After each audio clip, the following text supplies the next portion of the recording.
What's going on, my trainer club? Today we're going to check out my top tips to help you make sure you are ready to go for the Incense Day coming later today in Pokemon Go. So welcome to the trainer club. Here we go.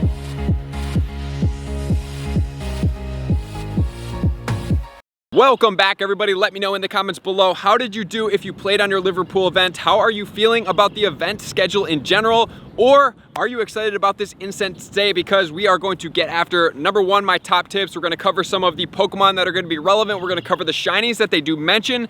And then I'm also going to give you some recommendations as far as something else that's coming up on Tuesday that's going to be in your best interest to make sure to save your rare Pokemon if you're thinking about transferring them and making a ton of bag space right now. So let's get into everything we need to know about this event. So the event is going to be on Sunday, April 19th, which is going to be today.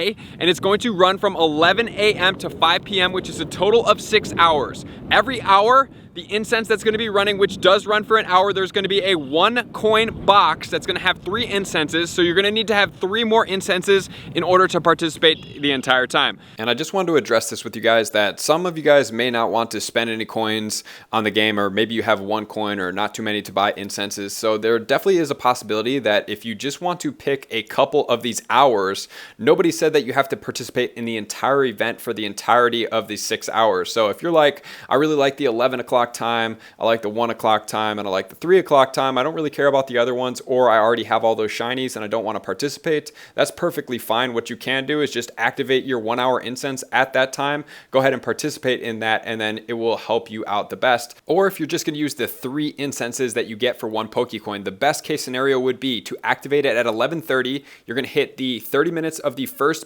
event and then 30 minutes of the second one. Then you're going to activate it at 1:30. You're going to get half of the third and then half of the fourth, and then you're going to activate it at 3:30 for half of the fifth and half of the sixth. So using those 3 incenses, you'd be able to experience all 6 of the bonuses, but just not for the entire time. But this event, every hour, is going to shift a different type, right? So that's going to be pretty cool. But the most important thing beyond this, right, there's obviously some shinies. We're going to go over all of the different typings, and I'm going to cover the shinies. Then we're going to cover some of the Go Battle League stuff. But on Tuesday the 21st, on the Spotlight Hour, they have combined the Pokemon and the bonus. This week's bonus is going to be 2 times transfer candy. So if you have any Riolu and you're thinking about trading them or anything like that from the previous events that you would prefer to get 2 times transfer candy, what you would do, and what I would prefer that you guys do, is trade them over 100 kilometers to get 3 candy, and then you're going to transfer them, which is going to give you a total of 5 candy, assuming that you're going to trade a Riolu for a Riolu over 100 kilometers, because remember, you also did get some of those from friends gifts. So if it's from a further distance, trade it. Find your friends, trade the ones that are over 100 kilometers, then transfer them for a total of 5 candy. That can stack up very quick. And then any of your legendaries that you may be saving that you may need to transfer, such as your Landorus's and anything like that, and especially if you did Liverpool from home, Safari Zone, this is a great time. So that is going to be my biggest takeaway coming up for the week. So now let's get into more of the details. So let's think about this, guys. If it's running for 6 hours, every hour you're going to be getting 1 spawn per minute, unless they're going to up it to the Safari Zone spawns, which is going to be 1 every 30 seconds.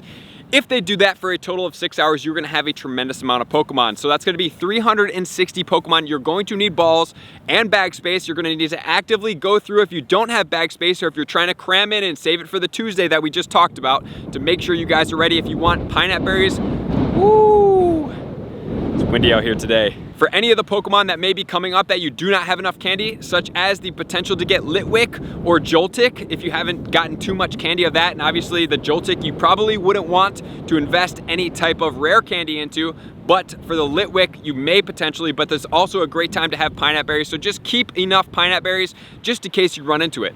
The key Pokemon that's going to be running throughout the event is going to be Sentret. So Sentret does have a shiny potential, so for anybody out there that's looking for the shiny potential, this would be a great time. It looks like they will only be spawning with the incenses. So if you do not activate an incense once every hour, this would be a great time for them to implement that change where you can bulk activate items. Hopefully this is what this is leading up until, and it's all going to work together, because they also have the ability that is now active to max power up your guys. So now let's check out the hours.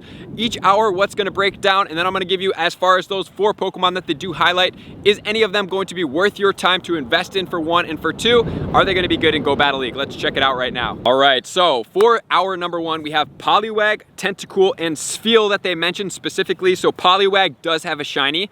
And then Sveal also does not have a shiny, but Tentacool does have a shiny. And then if you're lucky, they say you can get a Clamperl, which does have a shiny potential. As far as the Poliwag, Poliwag's going to go into Politoed. Politoed is going to be a rank 39 in the Ultra League, best place for it to be. It needs to have the legacy move of Earthquake in order for it to be effective, and that one can actually get boosted from level 40 and up to level 41 and not hit the 100% IV cap, all at 15s. Poliwrath, on the other hand, is ranked 49. Poliwrath, 100% IV for level 41 buddy boost is going to be a 6, 15, 15, so keep an eye out for that. It can get Dynamic Punch, it can get Ice Punch, and it can also do Power Up Punch, depending on how you're trying to play that Pokemon. And then the Celio is going to be ranked 117 with Powder Snow, Body Slam, and Aurora Beam. 100% IV is going to be 0, 15, 14. And then from 12 to 1, we are going to have the Fire. Fire is going to be Growlithe, we have Ponyta, we have Houndour, and then we also have the Litwick. So as far as the first three, they are all gonna have shiny potentials. So that can definitely be positive for you guys. None of those guys are too impactful in the Go Battle League. However, the Litwick is a meta raid attacker. However, it does get Hex as its quick move. At some point or another, maybe it's gonna have a community day and it could get the Shadow Claw, which would definitely raise its stature. So that's definitely a Pokemon that you're gonna wanna Pineapple. A little bit rarer. It's definitely a leveraged Pokemon to be able to trade for a lucky Pokemon. And then from 1 to 2, we have the Oddish, Roselia, and Lileep. So all of those Pokemon are going to have shiny potentials. None of them are incredibly relevant in the Go Battle League, in my opinion. So you can definitely check those out, pvpoke.com, if you do want to check those out. But as far as the Ferroseed, which is going to be the rare encounter for that time frame, that one is a little bit more rare. So definitely use your Pineapple Berries on that one. That one goes into Ferrothorn. Ferrothorn, with the new buff that it got from Bullet Seed, is going to be Bullet Seed, Power Whip, and Flash Cannon. It's going to be ranked 25 in the Ultra League. It can go all the way to level 41, so that's going to be a Pokemon that you're looking to get the boost on. And then in the Great League, it's going to be 48 with a 100% IV at 0, 13, 13. And then from 3 to 4, we're going to have a Bug Boost. We can get Caterpie, which does have a shiny potential. Leddyba, no shiny potential. Skorupi is a newer shiny potential, so for anybody out there, I hope that you get that. That's going to go into Drapion. Drapion is a pretty good Go Battle League Pokemon. And then the rare Pokemon spawning is going to be Joltik. Pineapple, that guy goes into Galvantula, which we'll check out those two guys right now. And for the Drapion, Bite, Fellstinger, and Aquatail in the Great League. 100% IV at 2, 15, 14 in rank 87. And then in the Ultra League, it's going to be ranked 91 with a little bit different moveset. Ice Fang, Crunch, and Aquatail are going to be its moveset. It can go all the way to level 41 with a buddy boost if you so decide to use this Pokemon. And then the Galvantula is going to be ranked 148 in the Great League with Volt Switch,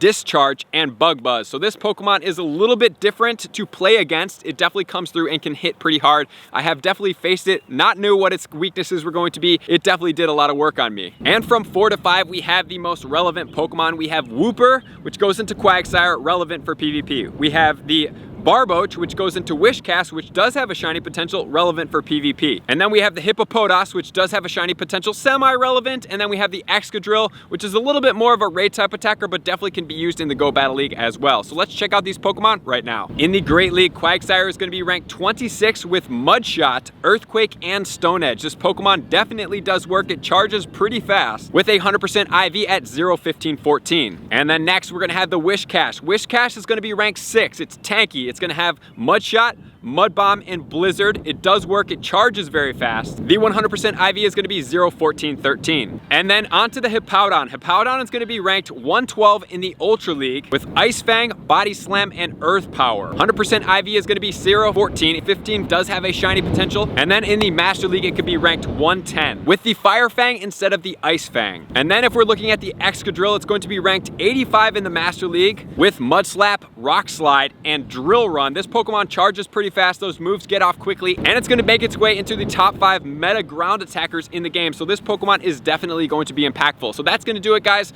Number 1 takeaway is going to be to get after the shinies. That's definitely going to be fun. You're also going to want to save your Pokemon that you want to transfer that are going to be rares, and then finally look out for some of those Go Battle League highlights that we just checked out. So that's going to do it, guys. Thank you for tuning in, all my likers, commenters, subscribers, Patreon members, and everybody who takes their support, subscription, and participation to the next level. I'm going to see you out on the next video. Peace! I just want to take a moment and sincerely thank all of my Patreon members, everybody that has taken their subscription to the next level and chosen to support me on this platform. I greatly appreciate you guys. As a growing channel and really trying to grow and improve as much as I possibly can, I really appreciate the extra support. You guys mean the absolute world to me. I cannot wait to connect with you soon, and I appreciate you guys all for being a part of the Trainer Club. I will see you guys out on the next video.